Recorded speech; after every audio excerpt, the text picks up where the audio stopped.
Bab 9 kreditnya dicuri. Siasimo memegangi kepalanya, wajahnya penuh keluhan dan dia tidak tahu harus melampiaskannya kemana. Nenek, aku tidak. Apa yang tidak kau miliki? Xiao Yan berkata dengan tegas, tidak memberinya kesempatan untuk berbicara. Kamu tidak menganggap serius nenek dan keluarga Xia sejak awal, kan? Kau sudah merencanakan ini sejak lama, kan? Siasimo tertegun dan berdiri di sana seperti sepotong tebu. Nenek, bukan seperti itu. Kata-katanya begitu pucat dan tak berdaya. Jika bukan ini, lalu apa itu? Sudah aku bilang dengan jelas kalau nenek akan datang sendiri untuk memberikan laporan kinerja. Kenapa kamu tidak menganggapnya serius sama sekali? Sebagai junior, kamu tidak hanya tidak datang lebih awal, kamu bahkan berani terlambat 20 menit. Ini benar-benar melanggar hukum. Siapa yang memberimu keberanian? Apakah suamimu yang tidak berguna, Raja Serigala dari Istana Raja Serigala, yang memiliki 100.000 saudara dan triliunan aset, memberimu keberanian? Xiao Yan menatap Chen Fan tanpa ragu-ragu. Ya, dia ingin membalas dendam pada toko pakaian itu. Bukan karakternya untuk tidak membalas setelah disakiti. Nyonya Tua Gao mengangkat kepalanya dan menatap Siasimo dengan ketidakpuasan yang mendalam. Dia menatap Chen Fan, tidak peduli sama sekali.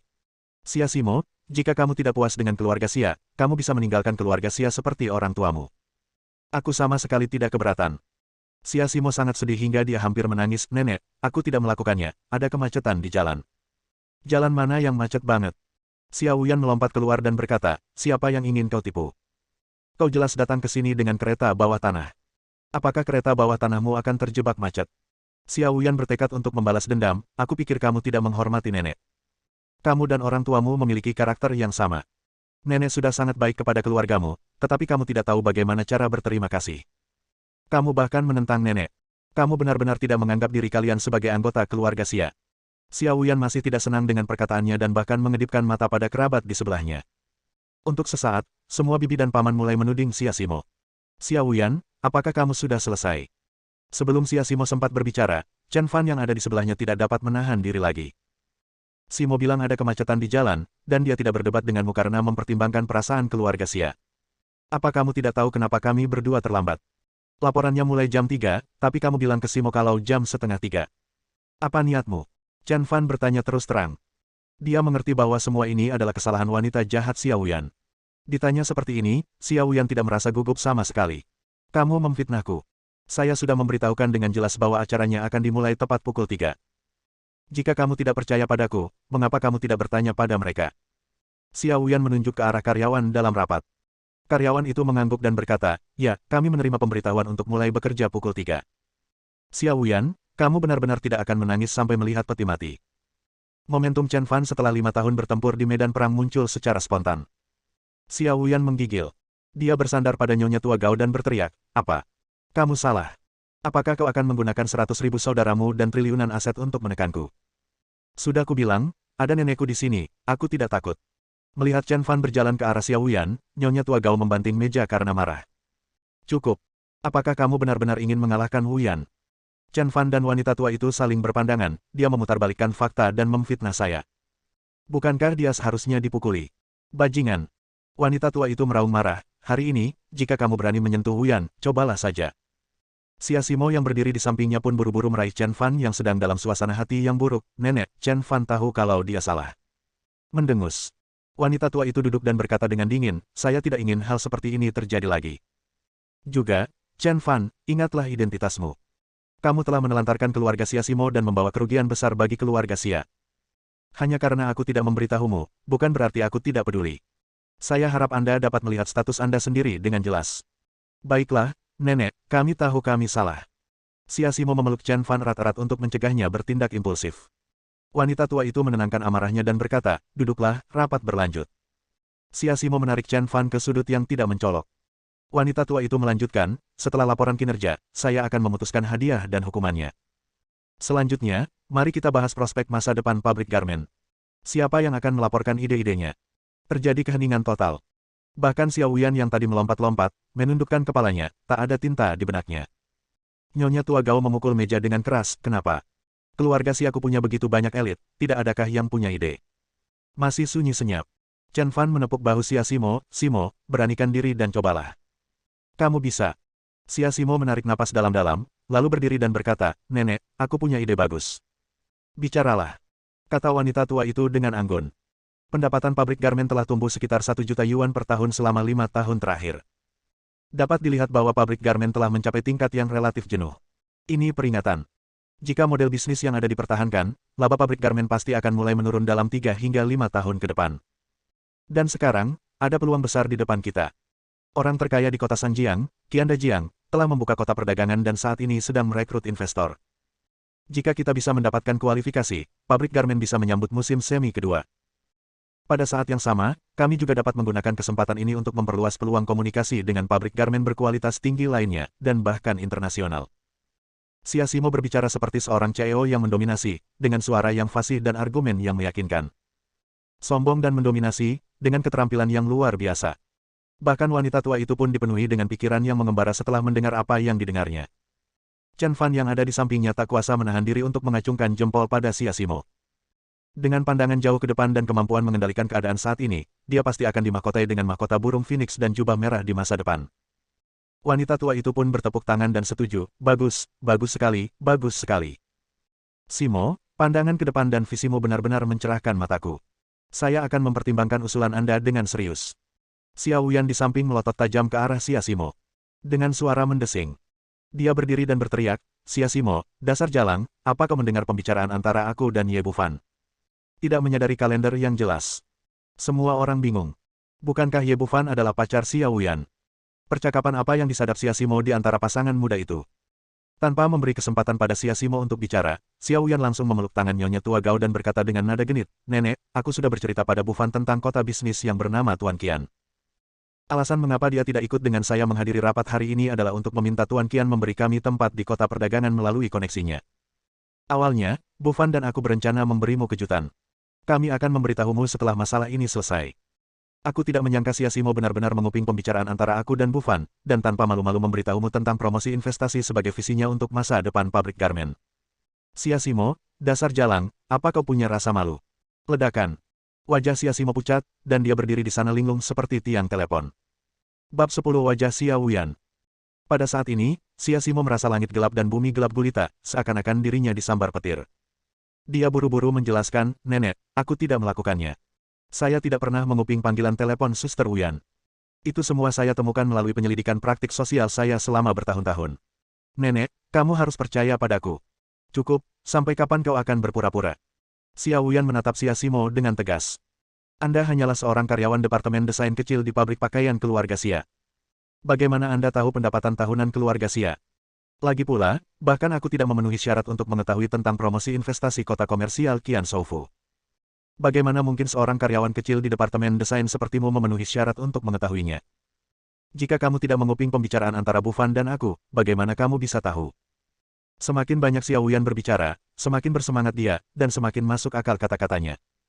Xia Simo menangis terseduh-seduh.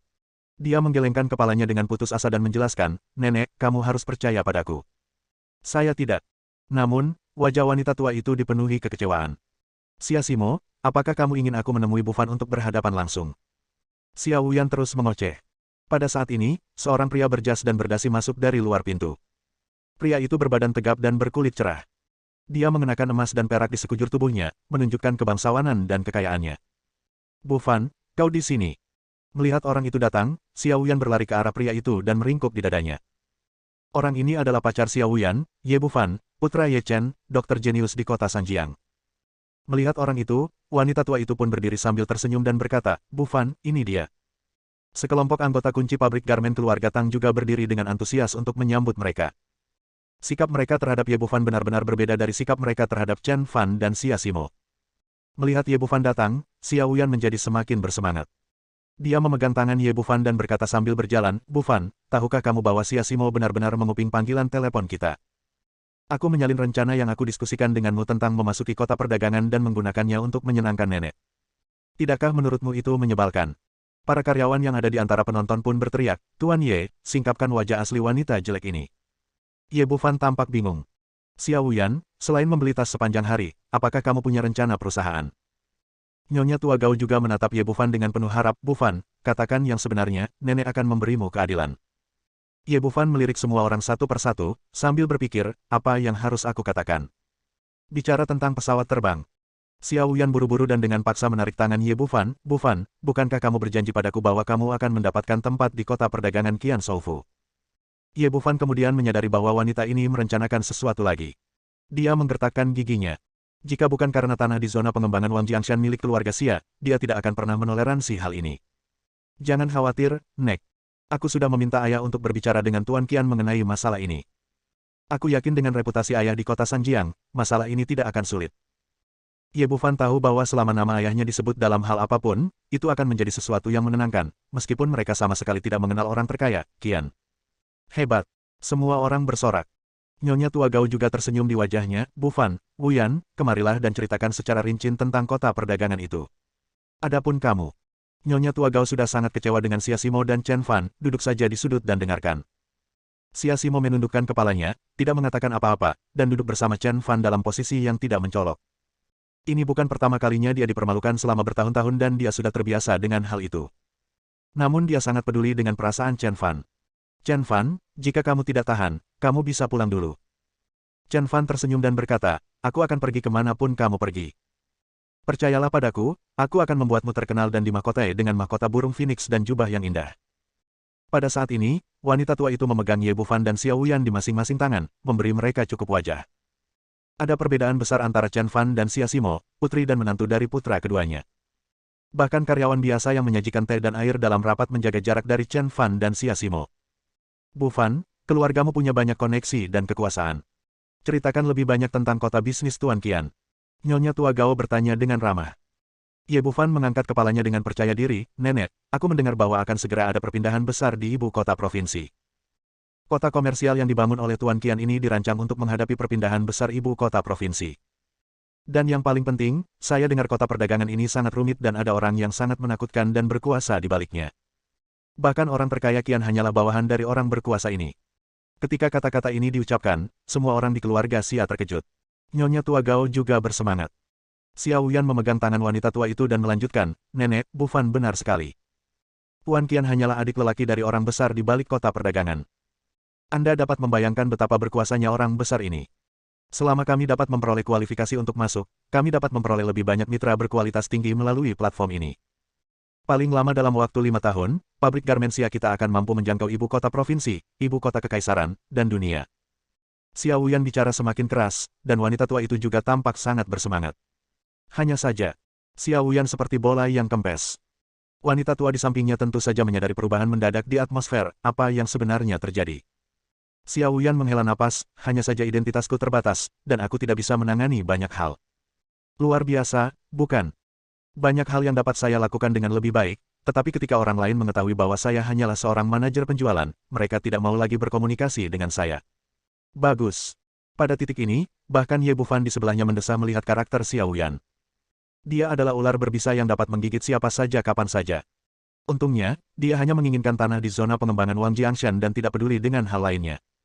Ya, Nenek. Awalnya, saya memperkenalkan Wuyan pada kesepakatan kerja sama senilai puluhan juta, tetapi pihak lain tahu bahwa Wuyan hanyalah seorang manajer penjualan dan mengatakan bahwa kami tidak tulus, jadi kesepakatan itu gagal. Chen Fan yang berdiri di samping, mendesah. Untuk mencapai tujuan mereka berdua sangat fasih berbicara. Nyonya Tua Gao terbatuk 2 kali dan berkata, aduh, saya sudah tua dan tidak berguna.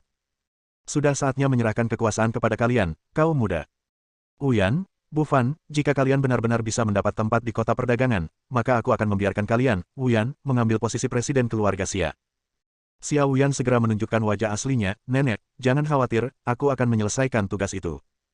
Jarang sekali, benarkan? Ye Bufan berharap dia bisa mencekik Xia Wuyan, orang serakah ini, sampai mati. Dia bilang ayahnya bisa mengatasinya, dia hanya menutupinya untuknya. Tak disangka, wanita serakah ini ternyata menanggapinya dengan serius. Orang macam apakah Qian yang terkaya itu? Orang macam apakah mereka? Apakah Xiao Yan tidak tahu situasinya? Haha, ya. Ye Bufan tidak punya pilihan selain menjawab. Jawaban Ye Bufan menghancurkan impian banyak orang untuk promosi dan kenaikan gaji. Begitu pula dengan Xia Simo, ia sangat membutuhkan kesempatan untuk menunjukkan dirinya, sebuah panggung. Chen Fan secara alami melihat ambisi Xia Simo. Simo, jabatan apa yang kamu pegang di pabrik garmen sekarang? Xia Simo menjawab, saya hanya seorang desainer biasa. Chen Fan menyipitkan matanya dan bertanya, apakah kamu ingin menjadi presiden? Xia Simo gemetar. Tentu saja dia ingin melakukannya. Bukankah ini panggung yang selalu dia impikan? Tetapi dia tahu betul bahwa hal itu tidak mungkin. Chen Fan, jangan bicara omong kosong lagi.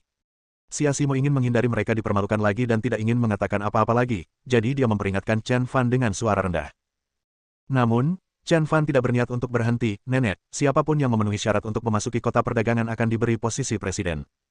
Benarkah demikian?